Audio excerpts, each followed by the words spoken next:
আসসালামু আলাইকুম প্রিয় শিক্ষার্থী বন্ধুরা, আজকের এই কোর্সে সবাইকে স্বাগতম। তো আজকের কোর্স হচ্ছে zero two hero. Actually this course name is I know nothing, মানে আমি কিছুই জানি না অথবা কিছুই পারি না। হ্যাঁ, ডেফিনেটলি আজকের ক্লাসটা তাদের জন্যই যারা ইংরেজিতে একদম দুর্বল এবং অতি দুর্বল, যারা ইংরেজিতে কিছুই পারে না এবং কিছুই জানে না। তো আজকের ভিডিওটি তাদের জন্য। আশা করি আজকের ভিডিওর পর থেকে তারা ইনশাআল্লাহ ইংরেজি বুঝবে এবং ইংরেজিতে বেসিকভাবে প্রাথমিক যেটা কনভারসেশন সেটা করতে পারবে এবং ইংরেজিতে কথা বলতে পারবে। তো let's start at the video. তো ভিডিওর শুরুতে আমাদেরকে জানতে হবে ওয়ার্ড কি অথবা শব্দ কি। এক বা একাধিক লেটার মিলে যখন কোনো অর্থ প্রকাশ করে তখন সেটাকে শব্দ বলে বা ওয়ার্ড বলে। ইংরেজিতে বলা হয় a combination of letter that makes sense is called a word. মানে সাস অ্যাজ, যদি আমরা অ্যাজ অ্যান এক্সাম্পল হিসেবে দেখি, পেন, এখানে হচ্ছে পেন কলম, এখানে তিনটা লেটার আছে PEN।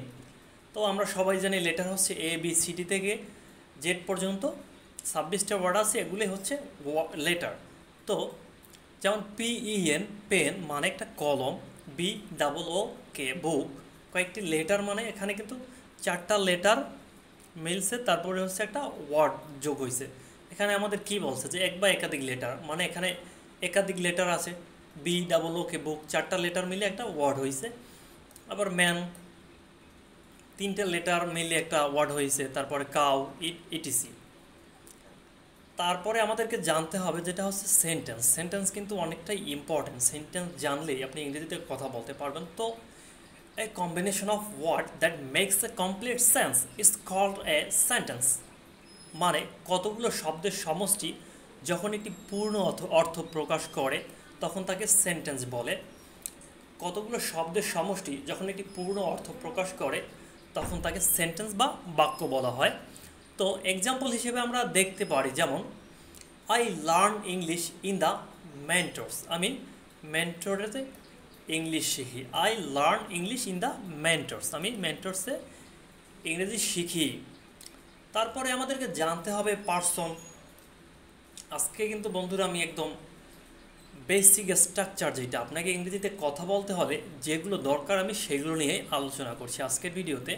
এরপরে আমাদের জানতে হবে পার্সন, বাংলায় যা পুরুষ জাতিতে পুরুষ, ইংরেজিতে তা পার্সন। যেমন উই, ইউ, হি, শি, দে, মানে আমরা, তুমি, তোমরা, হি, সে, তারপরে তাহারা ইত্যাদি প্রোনাউনগুলো বিভিন্ন সময় বিভিন্ন ক্রিয়া সম্পাদনের কাজে সাহায্য করে থাকে, এটা মনে রাখতে হবে।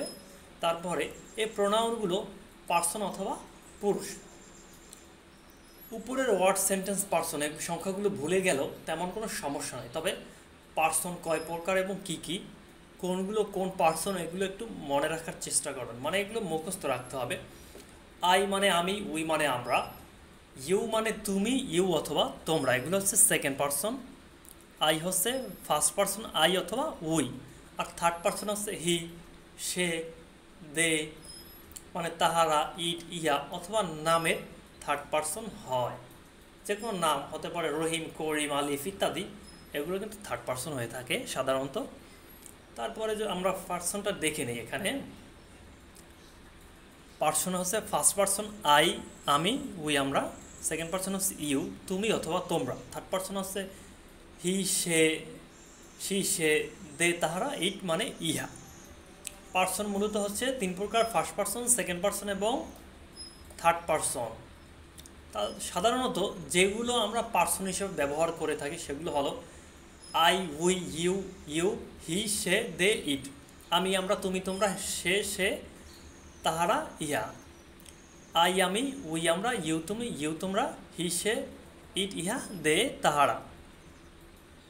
তারপরে এখানে যদি আমরা আই এর সাথে ভার্বের ফার্স্ট ফর্ম যদি আমরা ইউজ করি, ভার্বের প্রথম ফর্ম যেটা আই ডু, মানে আমি করি। তারপরে উই ডু, মানে আমরা করি। ইউ ডু, মানে সে করে। ইউ ডু, মানে সে করে। এভাবে কিন্তু আমরা বলবো প্রত্যেকটা বাক্যে। তারপরে আমাদের জানতে হবে ভার্ব। মূলত খেলাটা হচ্ছে ভার্ব নিয়ে, আমরা যত ধরনের কাজ বা যা করি সেটাই কিন্তু হচ্ছে verb. Generally verb means doing something, বাংলায় আমরা বলতে পারি যে ওয়ার্ড দ্বারা কোনো কাজ বা করা অথবা হওয়া বোঝায় তাকে ভার্ব বলে। মানে কোনো ওয়ার্ড দ্বারা কোনো কাজ করা অথবা হওয়া, কোনো কাজ করা অথবা হওয়াকে ভার্ব বলে। এটাই হচ্ছে মূলত মেইন থিম, যে কোনো একটা কাজ করছি বা কোনো একটা কাজ হচ্ছে, দ্যাটস মিন ইটস ভার্ব। যেমন আই রিড এ বুক, আমি একটি বই পড়ি। তো এখানে রিড হচ্ছে কি ভার্ব, মানে পড়া। আমি কি করতেছি, একটা কাজ সম্পূর্ণ হচ্ছে, রিড মানে পড়তেছি, তো ইটস ভার্ব। তো এরপরে আমরা লেসন 2তে দেখি, যেমন ফর্মাল গ্রেটিং। সকালে বলবেন যেমন গুড মর্নিং। এটা কিন্তু মূলত বেসিক, যারা একদম আই নো নাথিং মানে কিছুই পারি না তাদের জন্য এই কোর্সটা। তো আমরা সকালে বলতে পারি যেমন গুড মর্নিং। কেউ গুড মর্নিং বললে তো কী বলবেন, গুড মর্নিং। দুপুরবেলা বলবেন গুড নুন, মানে শুভ দুপুর। আবার গুড মর্নিং হচ্ছে শুভ সকাল। গুড নুন মানে শুভ দুপুর। বিকাল বলবেন গুড আফটারনুন, মানে নুন মানে হচ্ছে দুপুর, আফটার মানে হচ্ছে পরে, মানে দুপুরের পরে কি আসে, বিকাল। তো বিকালে বলুন গুড আফটারনুন। সন্ধ্যা হবে গুড ইভিনিং, ইভিনিং মানে হচ্ছে সন্ধ্যা। রাত্রে বিদায় নেবার সময় অ্যাজ ইউজুয়াল আমরা বলে থাকি যেমন গুড নাইট, শুভরাত্রি। শুভরাত্রি হচ্ছে গুড নাইট। আজকের মতো তাহলে আসি sir. Good day to you sir, good day to you sir. আজকের মতো তাহলে আসি স্যার। আবার দেখা হবে, আমরা যেমন বলি বন্ধু বান্ধবের সাথে মিট করার পরে দেন আমরা বলে থাকি না আবার দেখা হবে। সেক্ষেত্রে আমরা বলতে পারি see you again, see you again, অথবা টিল টুমরো, আবার দেখা হবে। কাউকে আহ্বান বা ইনভাইট করার সময় আমরা বলি বা ডাকার সময় বলি, যেমন হাই রাহিম, হাই রাহিম, হ্যালো রাহিম, হ্যালো রাহিম। এটা হচ্ছে হাই হচ্ছে আমেরিকান, হ্যালো হচ্ছে ব্রিটিশ। তো মোটামুটি ভালো থাকলে হ্যাঁ আম সো, আমি মোটামুটি ভালো আছি, কি আম সো। দেন তেমন ভালো যদি না থাকি আমরা, হ্যাঁ থাকে না যে সিচুয়েশন ভালো না, মন্দ না, খারাপ, এরকম কিছু, নট সো ফাইন, হ্যাঁ আমি ভালো নাই। নট সো গুড, না আমি ভালো নেই। এটা আমরা কিন্তু এভাবে বলতে পারি। তারপর বলতে পারি am so fine by the grace of almighty Allah, আমি আল্লাহর রহমতে ভালো আছি। তারপরে কারো দৃষ্টি আকর্ষণ করতে আমরা ব্যবহার করি, যেমন এক্সকিউজ মি, এক্সকিউজ মি। ধরুন আপনার সামনে বা পিছনে একটা লোক থাকলো, আপনি তাকে বলতেছেন যে একটু জায়গা দেওয়ার জন্য বা কিছু, এক্সকিউজ মি, এক্সকিউজ মি। মানে কারো দৃষ্টি আকর্ষণ করতে আমরা বলতে পারি এক্সকিউজ মি।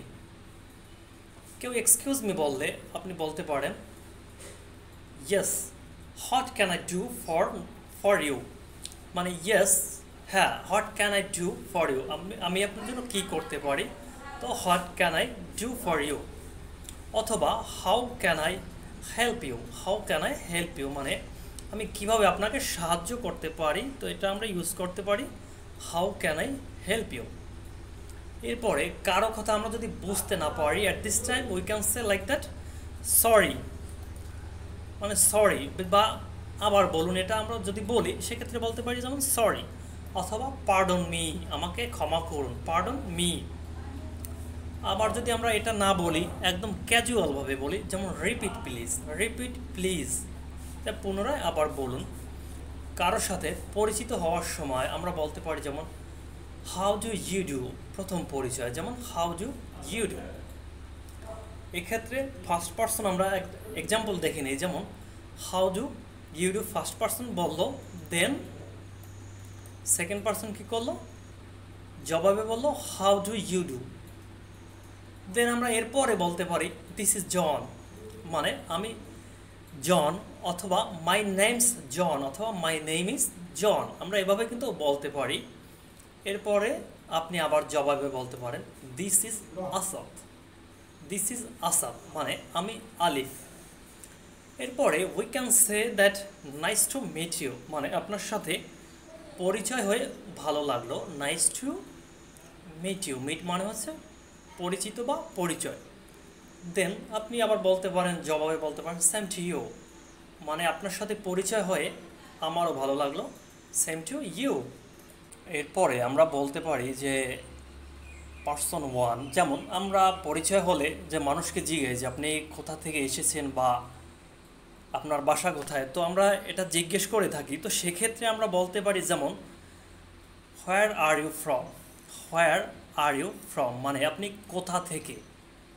তো সেক্ষেত্রে আমরা উই ক্যান অ্যান্সার যে আই এম ফ্রম বাংলাদেশ, আমি বাংলাদেশ থেকে। অ্যান্ড ইউ, আমরা এখানে অ্যান্ড ইউ যদি না বলি, তো অ্যাডভান্স লেভেলে যদি আমরা বলে থাকি সেক্ষেত্রে আমরা বলতে পারি হোয়াট অ্যাবাউট ইউ, মানে তোমার কি খবর বা তুমি কোথা থেকে। তো আমরা এতে বলতে পারি যে আই এম ফ্রম বাংলাদেশ। বা আপনি যদি বাংলাদেশের ভিতরে বসে কারোর সাথে কনভারসেশন করেন সেক্ষেত্রে আপনি বলতে পারেন যে আই এম ফ্রম বরিশাল। তো এরপরে person one, I am from America, মানে আমি আমেরিকা থেকে। Okay, end of the conversation, মানে আমরা কনভারসেশনের শেষে আমরা বলতে পারি okay thank you so much, thank you so much. And আমরা লাস্ট বলতে পারি ইউর ওয়েলকাম, ইউর ওয়েলকাম। প্রিয় বন্ধুরা, আজকের ভিডিওটি এ পর্যন্তই। পরবর্তী ভিডিও এবং পার্ট 2 পেতে অবশ্যই চ্যানেলটি সাবস্ক্রাইব করে পাশে থাকুন। ধন্যবাদ সবাইকে, আল্লাহ হাফেজ।